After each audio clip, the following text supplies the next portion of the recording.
Welcome to Creating with Shannon. I hope you enjoy this video. Please let me know in the comments. Okay, so here is our next section of the paint inlay. I'm going to be using the Dekor chalky paint this time.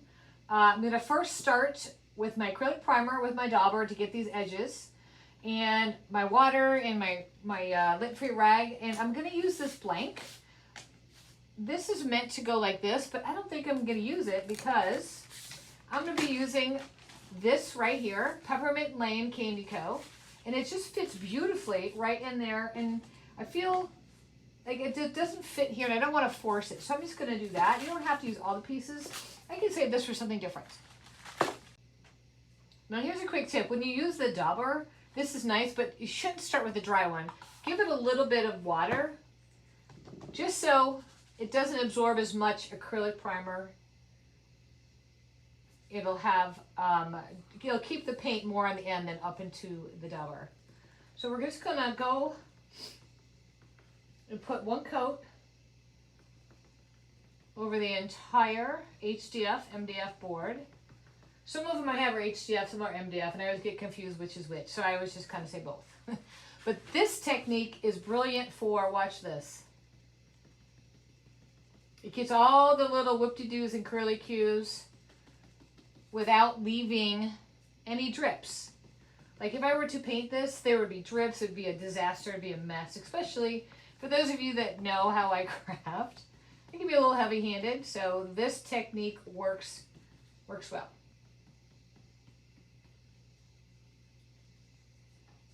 Our primer is dry and we're ready to put on our white Dekor chalky paint. I'm going to do the outsides first, and then we're going to come back and do the middle. But I want it to be the same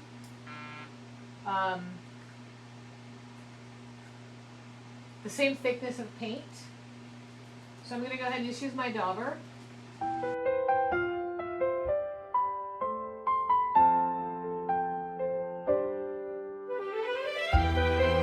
That it's an even coat on the dauber. Because if you don't, when you stick it in, you can get clumps or big thick pouches of the paint. So then you just dab it, and then it spreads the paint out so it goes on more even. Alright, so now that the outline is done, now we're going to actually use our brush. So we're just going to brush on. Now we're going to put on a nice thick coat. I always say it's equivalent to 2 coats of paint, but we're doing it at the same time.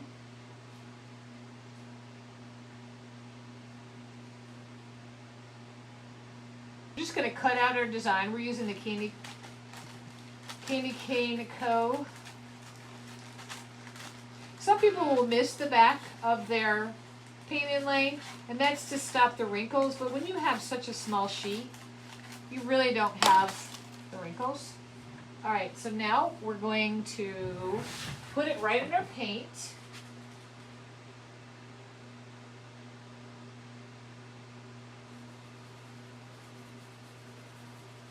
And I'm just lightly putting pressure on the paper. I want to make sure that it's in the right place. Kind of smoothing out maybe if there's any wrinkles. Now I'm going to just mist it lightly. I'm taking a baby wipe and I'm just going to kind of press. I'm just pressing over the design.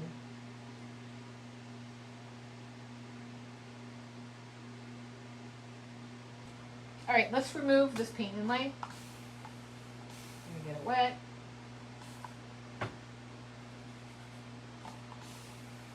We're going to let it soak in and release.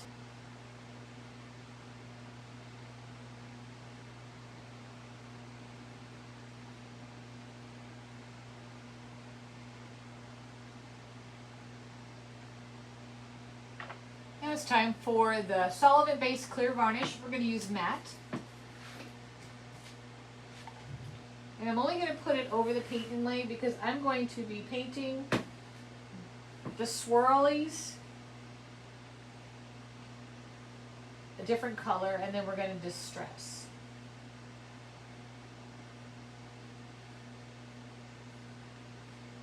But you can paint the solvent base right on, and it's not going to smear. Don't use water base though, because that will smear.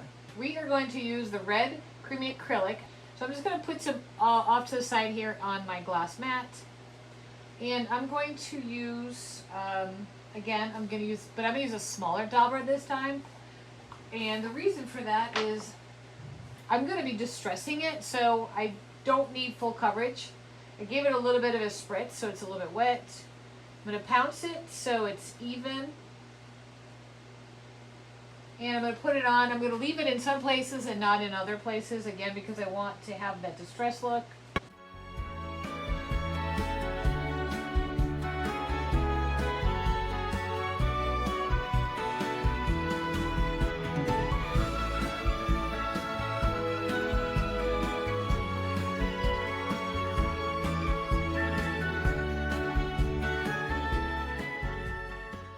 Your sandpaper up.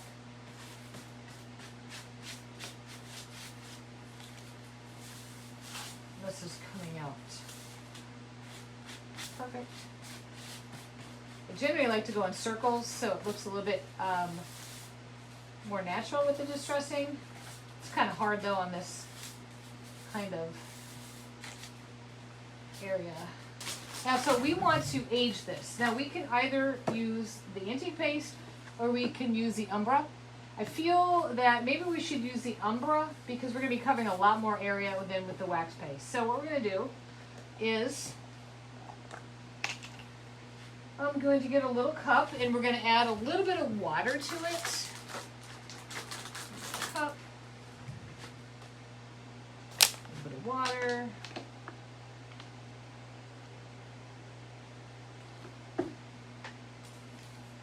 And I really want to use a dobber again, but since this is going to be really runny, I don't think we're going to need to. Let's just see what it looks like.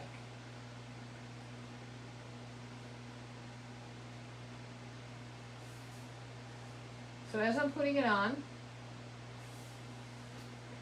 I can take my lint-free rag and I can just kind of blot it off as much or as little as I want. I can come back without any water down and just go back on top of it. There we go. Go with the water down first around it, and then we'll come back with some that's not watered down. And I'm just blotting it. I don't want to wipe it.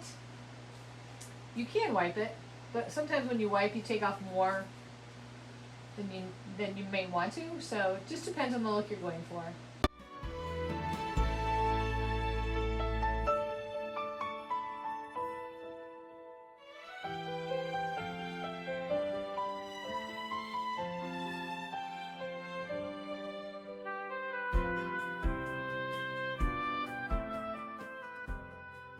Just going to put just some dark in a couple areas. We're going to test this out and see what it looks like.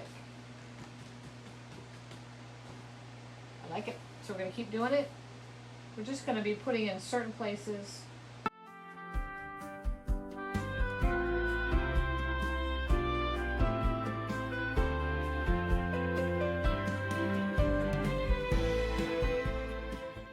Perfect. The only thing now we need to do is tie in the edge.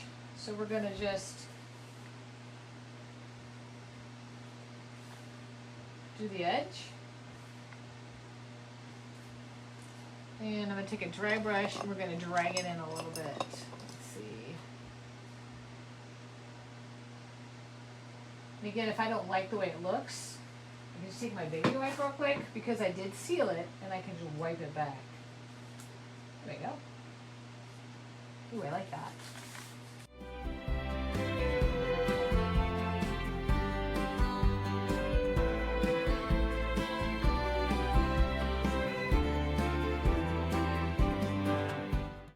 Now what I do want to do, because I feel that the antique paste gives a kind of a nice solid edge, I'm going to go just around the edge and see. Right on top of the antique paste. Antiquing gel, my bad, antiquing gel. Just adds a little bit of depth, different shade.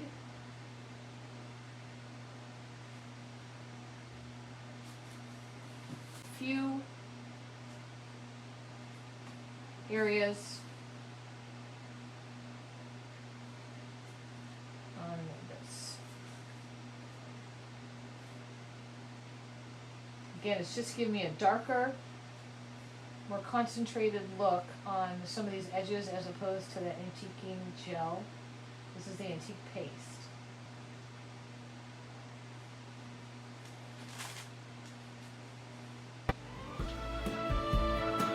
Thank you for watching my video. I certainly hope you enjoyed it.